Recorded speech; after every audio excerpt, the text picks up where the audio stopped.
C'était il y a 15 ans, la dernière fois que la Centrafrique a accueilli un sommet de la communauté économique et monétaire de l'Afrique centrale, la CEMAC. Cette année, 5 chefs d'État étaient présents à Bangui. Faustin Archange Touadéra, bien évidemment, Théodoro Obiang Nguema, Brice Clotaire Oligui Nguema, Denis Sassou Nguesso et enfin Mahamad Idriss Déby.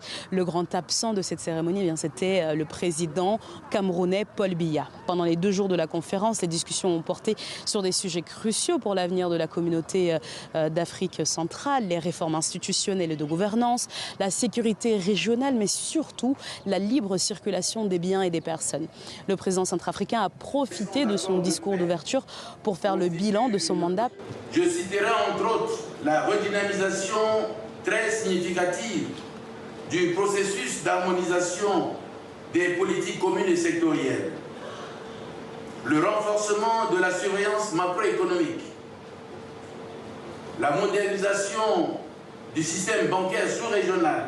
Depuis les crises sécuritaires, il y a plus d'une dizaine d'années, Bangui n'avait plus accueilli un événement d'une telle ampleur. C'est une joie pour nous, pour la Centrafrique, parce que ça fait longtemps que d'autres chefs d'État n'ont pas été chez nous ici.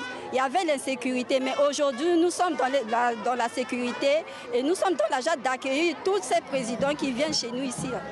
Grâce fait partie des Banguissois qui sont déplacés jusqu'à cette place du centre-ville appelée ici PK0 pour accueillir les chefs d'État. Derrière moi, vous pouvez le voir, les habitants brandissent des drapeaux centrafricains, ceux de la CEMAC et surtout ceux de la République du Congo, pays hôte du prochain sommet.